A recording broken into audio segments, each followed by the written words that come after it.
संतानम्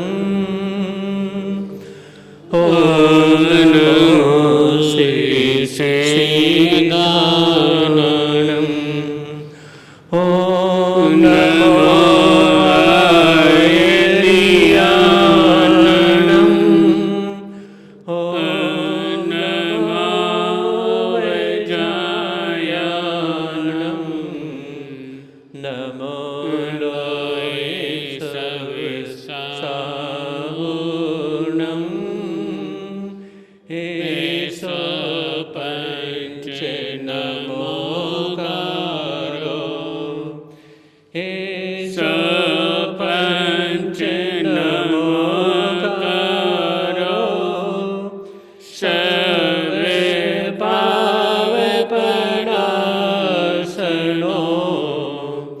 मङ्गलानं च सर्वेसिं परिमलय वै मङ्गलम् मङ्गलानं च सर्वेसिं परिमलय वै मङ्गलम्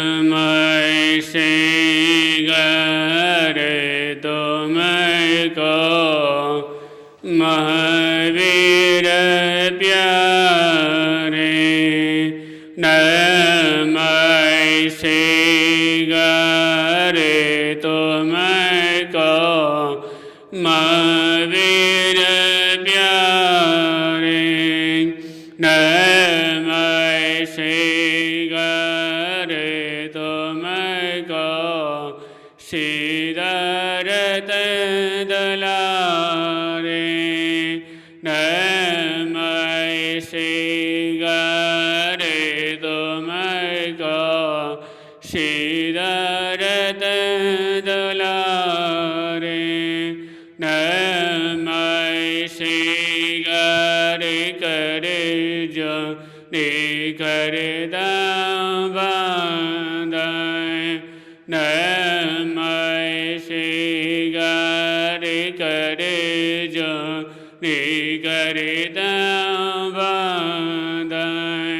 नमस्ते गरे तुमको तेसे लगे नादाय नमस्ते गरे तुमको तेसे लगे नादाय। परम से अभावी दादा गुरुदेव श्री पेंसो जी महाराज एवं परम पूज्य गुरुदेव के पावन चरण कलों में कोटि से वंदन अभिवंदन। उपस्थित धर्म बंधुओं, आपके समक्ष काफ़ी दिनों से 4 बिंदुओं के ऊपर समन चल रहा है। तो आप सुने हैं मोक्ष में जाने के 4 उपाय, जिसमें से मोक्ष में जाने का प्रथम उपाय है दान करना। अगर यदि किसी से पूछा जाए कि सबसे बड़ा दान कौन सा होता है, एक तो दान होता है जो व्यक्ति अपने हाथों से किसी गरीब की सेवा करता है, किसी को कपड़े दान करना, किसी को अनाज दान करना, किसी को पैसों का दान करना।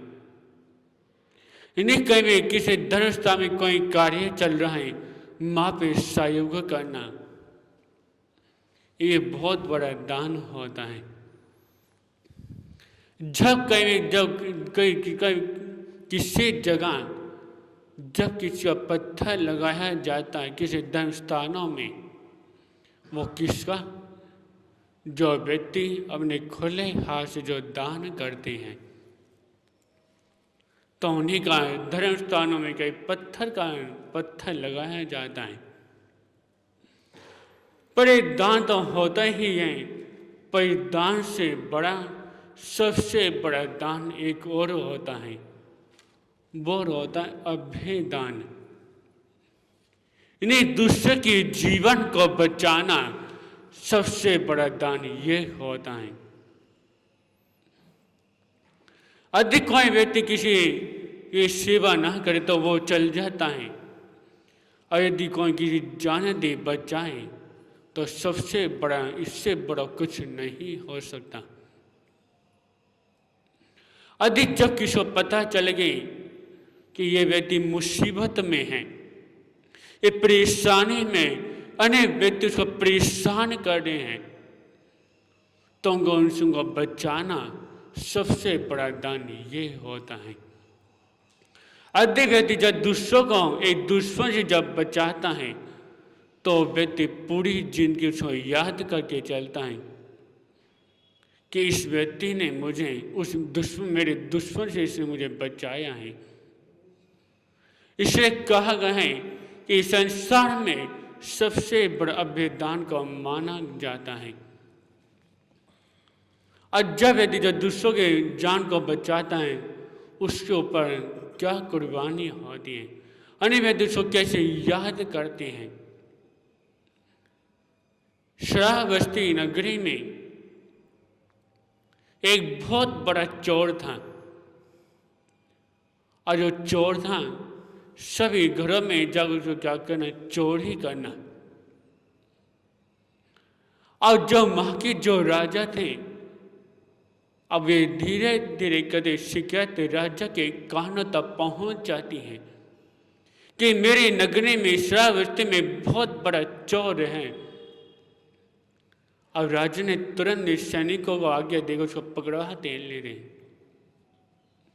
अब राजा उसको क्या फांसी की सजा सुना देते हैं। अब जब उस चोर को जब फांसी के तख्ते की तरह जब लेके जाया जा रहा, तो उस समय राजा ने रानियों के साथ राजमहल की छत पर खड़े थे, और उस राजा की रानी 4 रानियां थी। अब 4 रानियां अपने राज्य के साथ खड़ी थी। जब उन्होंने उस चोर को वहां पे ले जाते जब देखा तो उनके मन में अच्छे विचार आ गए कि मन में आया क्यों ना हम इस चोर की जान बचाते हैं। जो सबसे बड़ी जो रानी थी वो राजा से बोली, राजन आज मैं आपसे एक चीज मांगना चाहती हूँ, आप वचन दें, उसको बिल्कुल मना नहीं करेंगे। अब राजा ने रानी को वचन दे देते हैं कि आज जो भी मांगोगी वो मैं देने के लिए तैयार हूँ। तो रानी ने कहा कि राजन ऐसा करो, आज एक दिन के लिए इसको अभय दान दे दो, एक दिन के लिए इसी सजा को माफ कर दो। अब राजा तो वचन बंद थे, तुरंत उन्होंने उस चोर को अभय दान दे दिए थे। अब बाकी जो तीनों जो रानियां थी उनके मन में आया अब हम भी पीछे क्यों रहे। इस चोर को इस रानी ने एक दिन के लिए अभय दान दिलवाया है, अब हमें भी इस चोर के लिए कुछ ना कुछ करना ही पड़ेगा। और जो दूसरी जो रानी थी उसने उस चोर को अच्छे से खाने के लिए पकवान देती हैं, अच्छे वस्त्र देती है, जो भी उसके मन में जो इच्छा थी सारी चीज उस चोर को देती है। अब तीसरी रानी ने उसके लिए उसको सोने की कभी हीरे पन्ने जो भी उसके पास था सभी उसको प्रदान कर देती है। अब जो सबसे छोटी जो रानी थी उसके मन में आया अब मुझे क्या करना चाहिए। जो सबसे बड़ी थी उसने तो एक दिन के लिए इसको अभय दान दिलवाया, दूसरे ने इसको खाने पीने की अच्छी वस्तुएं दी, ओढ़ने के लिए कपड़े दिए, पहनने के लिए अच्छे अच्छे वस्त्र दिए, और तीसरे ने इसको हीरे पन्ने दिए। अब मुझे क्या देना चाहिए जिसे खुश रहे, पूरी जिंदगी अपने घर परिवार का भी ध्यान रख सके, तभी उसके मन में एक बात बैठ जाती है। तुरंत वो राज्य के पास गई और क्या कहा कि राजन, आज तक मैंने आपसे कुछ भी नहीं मांगा, आपके पास रहते मुझे इतना समय हो चुका है, बस आज आपसे छोटी चीज मांगना चाहती हूं, अब वो मुझे जरूर देंगे। अब राजा ने भी उसको वचन दे देते हैं कि आप जो भी आपके मन में जो भी इच्छा है, आज जो भी मांगना चाहती हैं वो मेरे से मांग सकती हैं। अब रहने के कारण के राजन सुनो, ये तो सारे कर्मों के ऊपर होता है। कोई राजा बन जाता है, कोई संत बन जाता है, कोई भगवान बन जाता है, कोई चोर बन जाता है। ये तो सारा कर्मों के ऊपर है। इस कैसे कर्मों में चोर बना हुआ लिखा था, इसलिए चोर बन गया। अध्याप ने इसको फांसी में चढ़ा दिया, इसका मृत्यु दंड दे दिया। जो पीछे से जो घर परिवार है वो कैसे रहेगा, वो न पालन पोषण कैसे करेगा। बस आपसे निवेदन है, इसको जिंदगी भर का अभिदान दे दी। अब राजा ने उसकी बात को मान ली। अब उन्हें तीनों जो रानियां थी उनके मन में आया कि जज के पास जब देने के लिए जब कुछ भी नहीं था तो इसलिए चोर के इसने बचा लिया। अब वो तीनों भी राज्य के पास पहुंची। वो कहा कि राजन, सच सच बताना, उस चोर के ऊपर सबसे बड़ा उपकार किसका रहा। अब राजा ने सोचा यदि मैं खुद कहूँगा तो उन्हें बुरा मांग सकती हैं। ऐसा करूँ, उस चोर को बुलाता हूँ और ये सारी बात उसी से पूछता हूँ। उन्होंने तुरंत उस चोर को बुलाया और कहा कि भाई सच सच बताना जो मैं आपसे पूछूंगा। आज आपके ऊपर सबसे बड़ा उपकार कौन सी रानी का रहा।